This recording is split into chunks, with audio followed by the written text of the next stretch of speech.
Hi, this is Sarit Switzer, and welcome to the It Is Taught podcast, a podcast devoted to the teachings of Rabbi Shneur Zalman of Liadi as recorded in his most famous work, the Tanya. My hope for this show is to make these teachings accessible and relatable to the average person, regardless of prior Jewish education or affiliation. The episodes follow the prescribed daily study portions and are meant to serve as practical lessons in how to live your life as your true self and develop an authentic and powerful relationship with your Creator. I have personally experienced the effects the study of this work has had on me, and I'm excited to share what I can of this knowledge with you. So please join me on this journey of learning, self-growth, and connection with your source.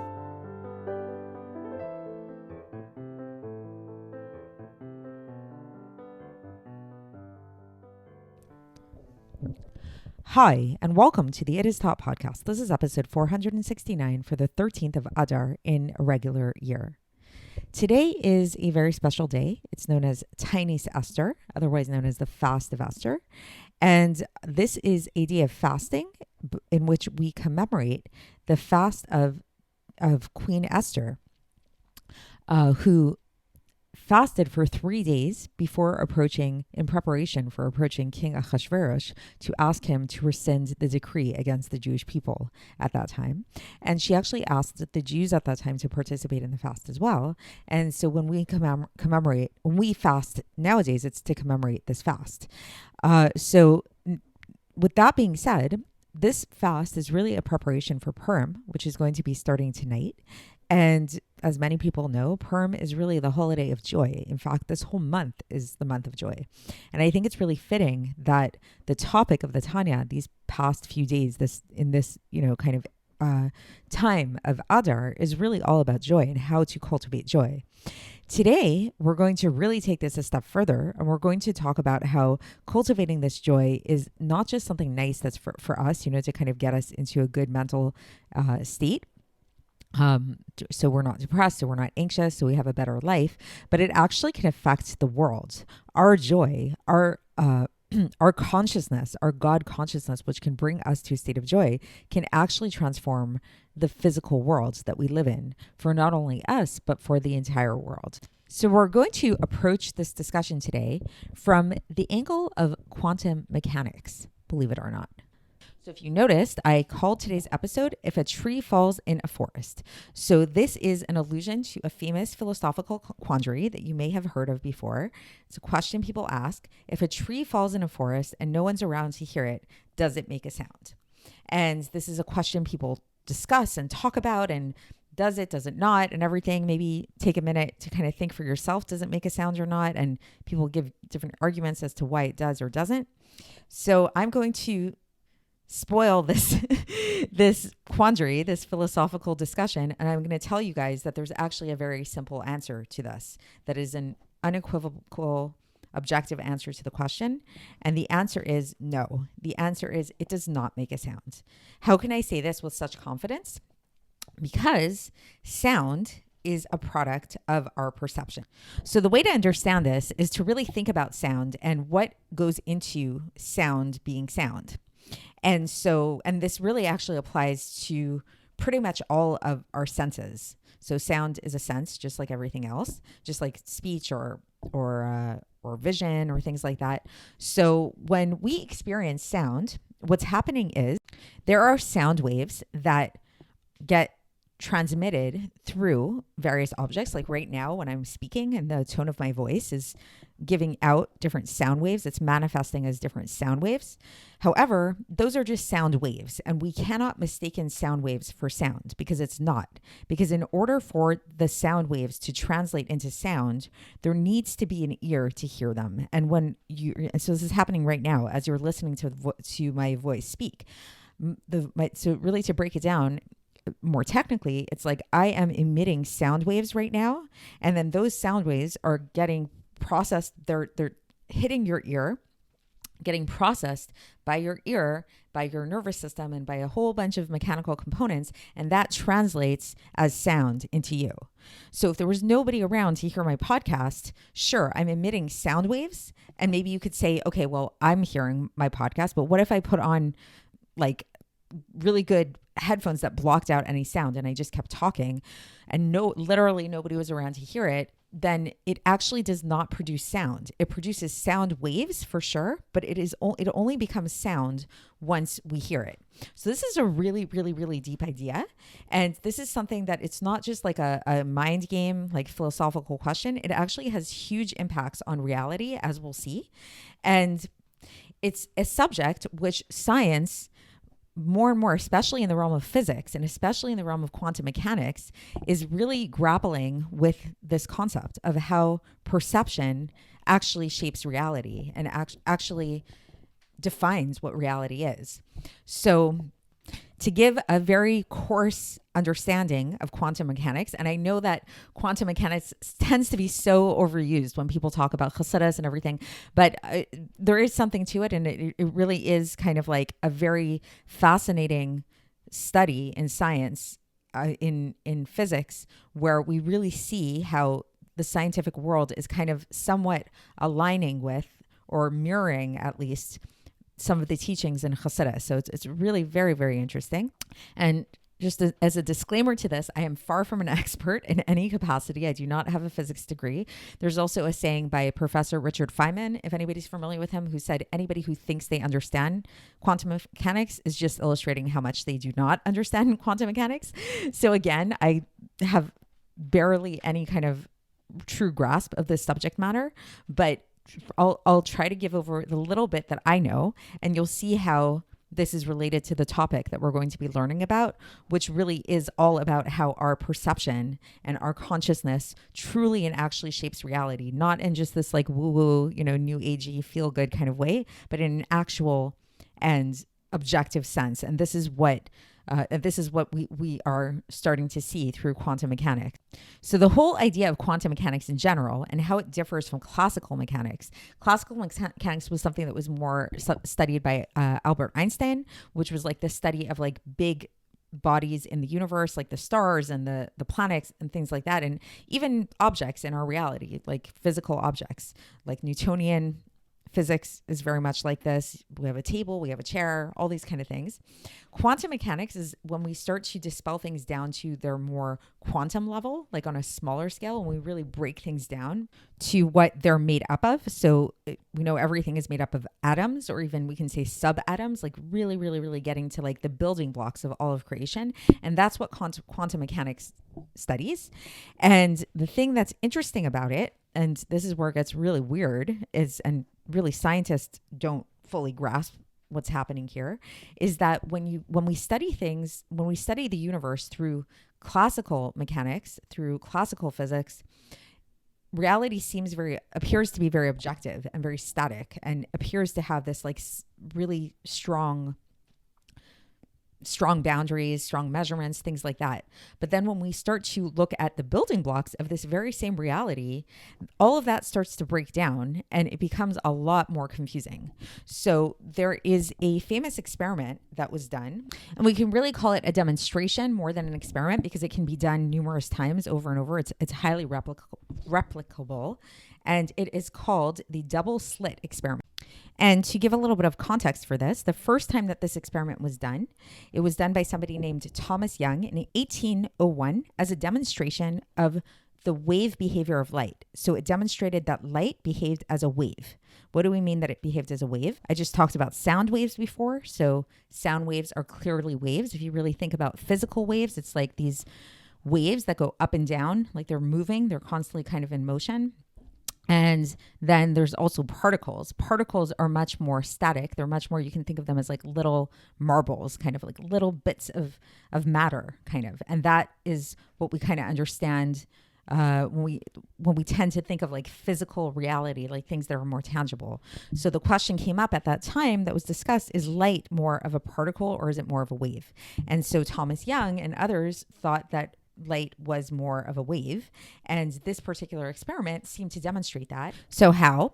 Okay, so basically the way the experiment ran is that you had this board, and in the board there were these two slits, and then behind the board was another board that was sort of served as a screen, and the idea was that they were going to shine light through those two slits and see what manifested on that screen behind it. And whatever manifested on that screen behind it would be able to tell us if the light was actually a wave or a particle. So how would it be able to do this?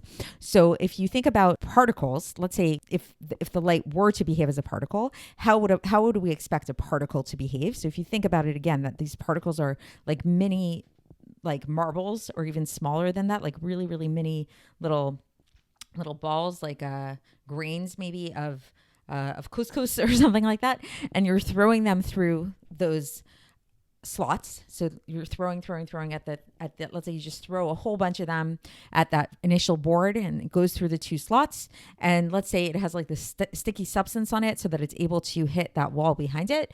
So then you'll look at the wall behind it and you will see a splattering of spots on one side and another on the other side, creating sort of like two vertical lines, right? That's what we would expect, is like you're throwing these little particles through the slots, and it creates this mishmash of two straight lines, maybe messy lines or whatever, but they're going to be two really defined lines.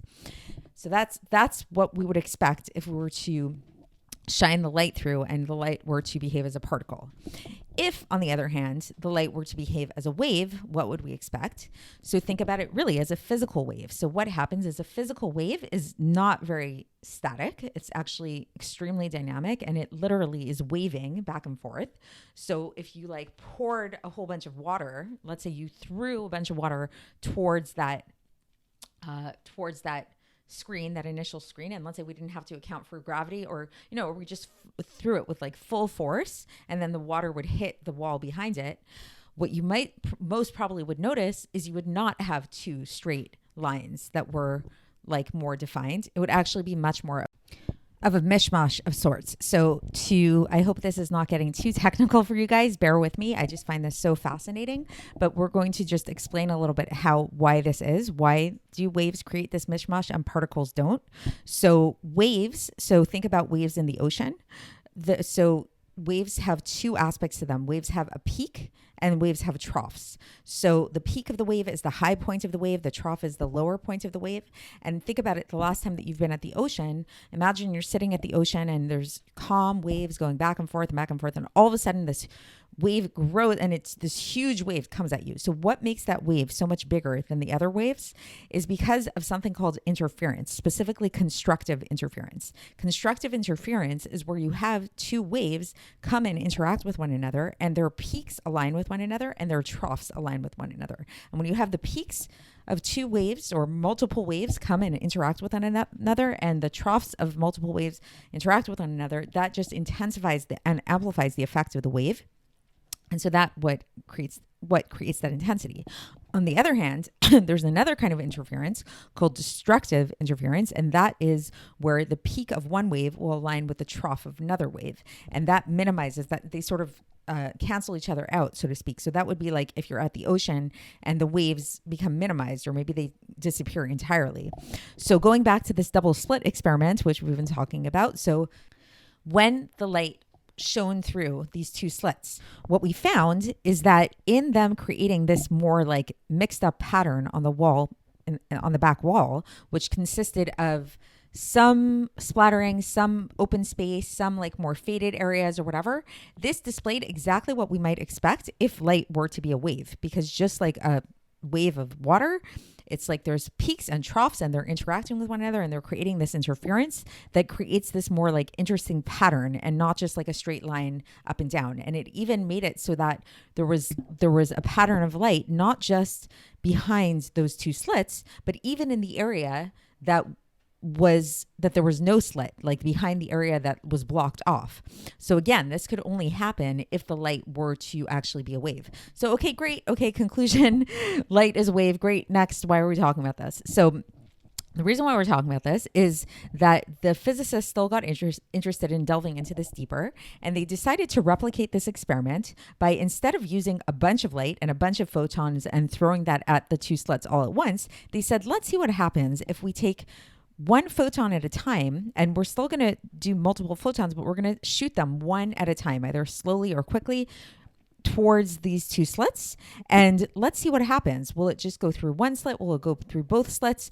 will it maybe now behave as a particle? Because maybe now, because there was a theory, the reason why they decided to do this is that perhaps the photons, which are the elements of light, perhaps they really are actually particles. They're not waves, but they're behaving like waves because they're interacting with one another and like colliding and bumping into one another. So they wanted to really break this down and say, let's do them individually, one at a time, and see what happens then. And what they found, lo and behold, is that even when they shot the photons one at a time towards this wall, this barrier of the two slits, it still very much behaved as a wave. And it was very curious because it seemed to be going through both slits, even though it was merely one photon. And then it still created this interference in the back. So what appeared to be happening is that this photon was interacting with itself, was interfering with itself, and that somehow it actually split into two before going into these two slits, and that it reemerged and recombined when it came back from the two slits and interfered with itself. So the physicists became really curious about all of this, and they decided to take a closer look as to see what's going on, to see at what point was the photon actually splitting. At what point did it suddenly take on the characteristics of a wave? Like, what was actually happening here? So they set up a camera to watch the trajectory of the photons as they would come towards the barrier with the slits. And they found the most curious and amazing thing. And this is what has shocked the world of quantum mechanics and physics and science in general, and nobody's really been able to this day to be able to come to an understanding of why this is. But when they set up the camera to observe the photons as they were coming towards the barrier with the slits, all of a sudden the photon changed the way it behaved, and it started to behave like a particle, like an actual particle, to the point that now if you looked at that wall behind the barrier, it had those two very much more defined and orderly strips that you might imagine if you were to shoot particles through these two slits. So this is like really crazy. And this has been replicated multiple times. There are ways to replicate this yourself even, and it's incredible. And what it really seemed to demonstrate is that the mere act of observation changes the way that an light behaves. It changes light from behaving like a wave to behaving like a particle. And this has been shown not only with light, by the way, this is a topic for another time, but it's been shown with electrons and matter and like really the entire basis of our universe. And the implications of this are really quite crazy because why? Because if we want to understand the idea of wave and particle in another way, maybe in a more philosophical sense, but still very much true to reality, is that we can think of waves as sort of like being like probabilities, whereas particles are a little bit more like static defined events. So what I mean by this is that if you think about this, so on that back wall behind the two slits, this is like sort of like the finished product, right? This is like where we're going to have our splattering of dots, whether it is wave dots that had interference or particle dots that didn't have interference. This is like the final product of what we're left with. But what that final product is going to look like, nobody really knows. I mean, if it's particles, then we do know. If it's particles, we can clearly measure, okay, it's going to look exactly like this. But when it comes to waves, we don't know which wave is going to interact with which wave and at what degree, at what angle or whatever. There's absolutely no way of predicting that. And when they shot the photon through like one photon at a time towards this two slit barrier, there was no way to know, is it going to go through that slit or is it going to go through that slit? So the idea basically is that on a certain level, before it actually hit, without the observer being present, and when you just let the light travel in its own way, it's actually behaving in a probabilistic kind of manner, meaning to say that there is a certain amount of probability that the light will go through the first slit. There's a certain amount of probability the light will go through the second slit. And then there's another amount of probability that it will not go through any slit at all. And then once it reaches that final wall, then it's like, okay, here, this is what we've decided. This is where the problem, and it's a big mishmash. Versus once a person actually observes this, and it doesn't even have to be a person, by the way. It can be a machine. They've demonstrated this in different ways, that even if there's not a human observer, but there's just some kind of observer of some kind there. Once you put an observer into the equation of what's going on, it's no longer a probability anymore. It's an actual defined event. So one way to try to understand this is, I have to mention Schrodinger's cat because I feel like it was like, how could I not in this case? Some of you may be familiar with this experiment, though I do have some questions about it, and I don't know if it blows my mind as much as some of this other stuff. But the basic premise of Schrodinger's cat is that you have a cat that's in a box, and in this box, there's this certain radioactive material that is set to go off at a random time that nobody knows. And the second that the radioactive material goes off, this will elicit this poison to be emitted and kill the cat. And so when this cat is inside the box and the observers are outside of the box, the observers have absolutely no way of knowing whether the cat is dead or alive, because again, remember, the radioactive substance can go off at any time and it's 100% totally random. And so at that moment, if we want to say, is the cat dead or alive? It's both. It's both dead and alive, because until we actually open up the box, we cannot say that the cat is dead or alive, because there's absolutely no way to measure it.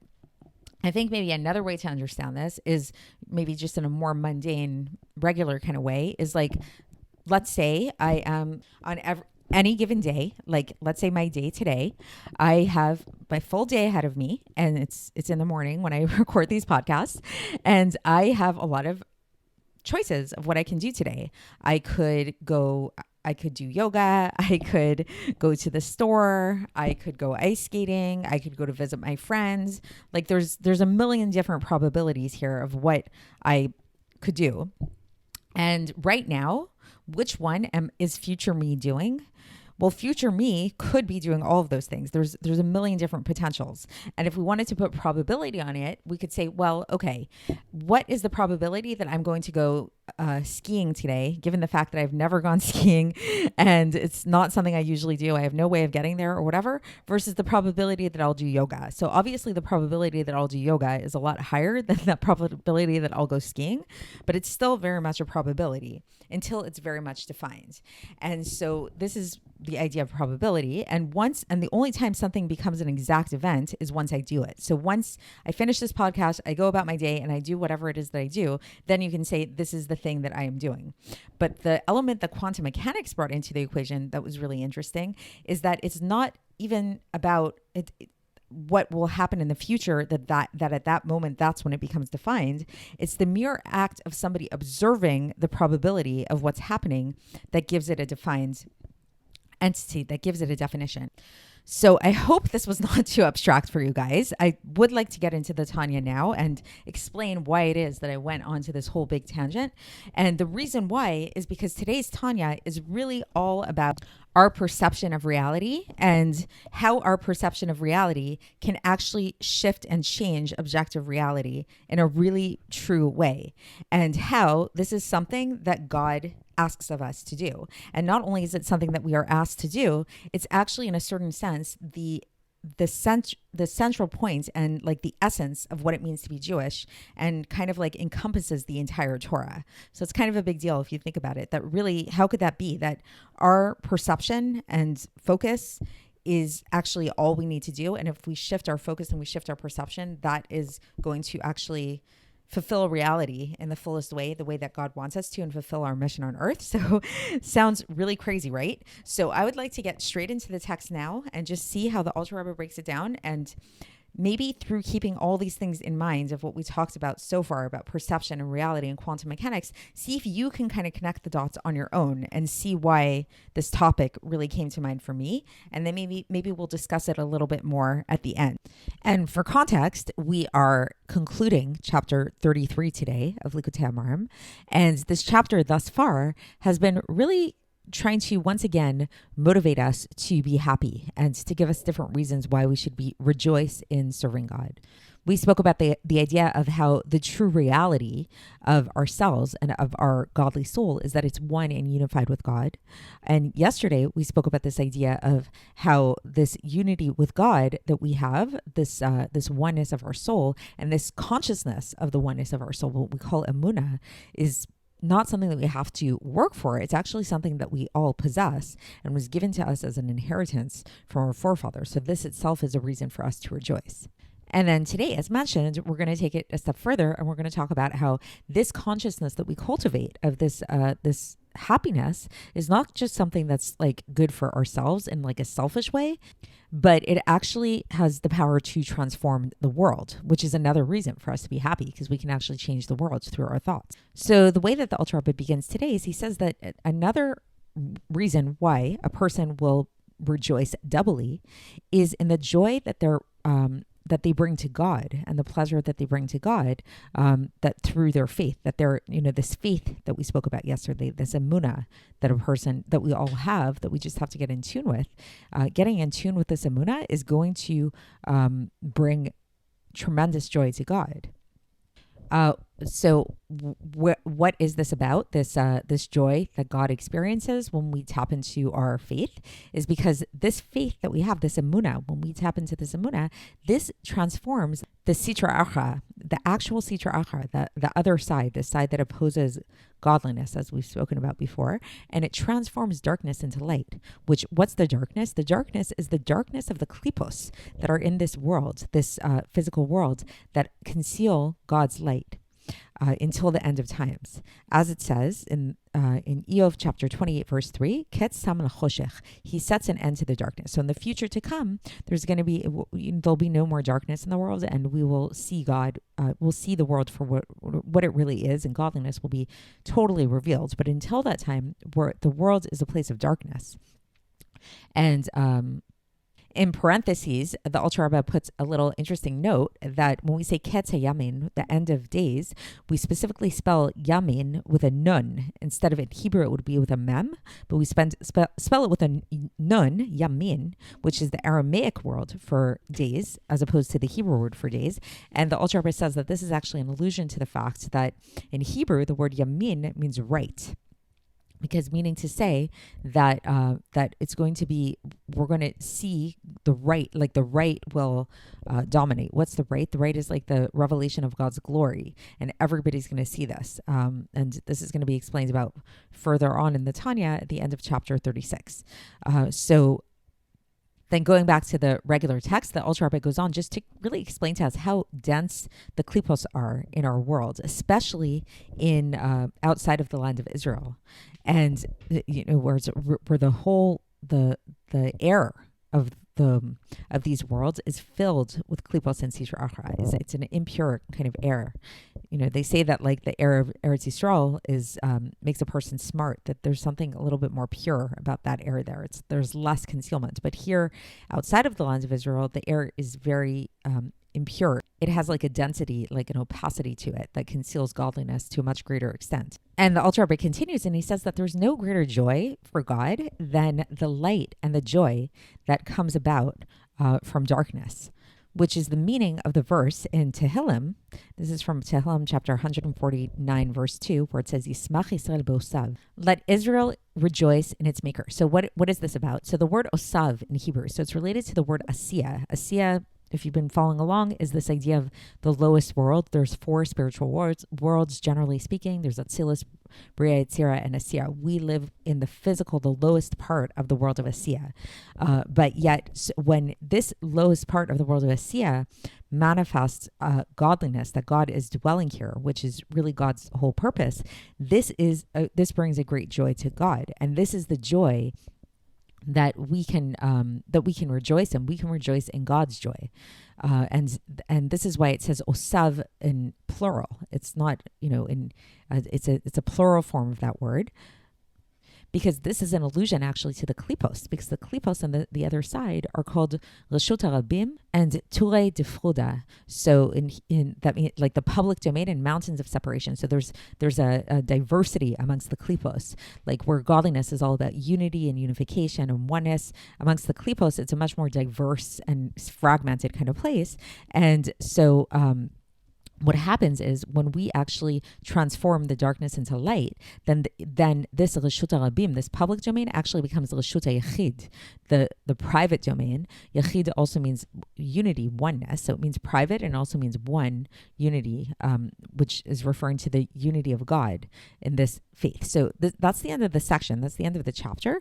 So really just to sum it up, with the insight that we gave in the beginning about the whole idea of quantum mechanics and our consciousness changing reality, what the Alter Rebbe basically is saying here is that when we really cultivate this emunah, that as we've learned about yesterday, is this inheritance that we've all been given, when we really tap into it, not only are we going to bring joy to ourselves and make ourselves a lot happier, we're actually going to bring joy to God, because what is God's true joy? God's true joy is transforming darkness into light, which in this case is the darkness of the world, revealing the inherent lightness in it, and revealing the inherent unity, the godliness within this world. And we really do this through our consciousness. It's our consciousness that uncovers the hiddenness around. It kind of reminds me of recently I came across this book.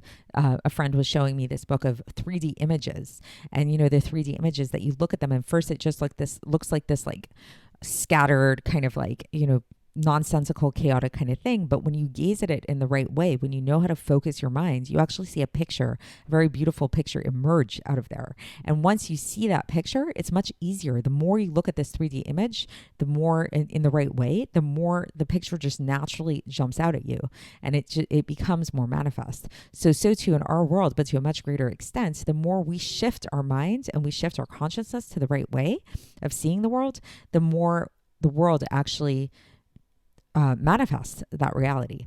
So that is it for today. We will continue tomorrow when we begin a new chapter, and I will speak to you then. Thanks for listening to the It Is Taught podcast, hosted by Sarit Switzer. This podcast is dedicated in loving memory of my maternal grandfather, Avraham Yitzchak ben Binyamin HaKohen of blessed memory. Music by Shoshana. If you enjoyed this episode and would like to support the show, please share it with others and subscribe on YouTube, Apple iTunes, Spotify, or wherever you listen to podcasts. And make sure to leave us a 5-star review. To find out more about the It Is Taught project, including more information on my soon-to-be published book, please visit our website, itistaught.com. To catch the latest from me, follow me on Facebook, Instagram, and Twitter. Looking forward to speaking with you tomorrow, and until then, have a great day.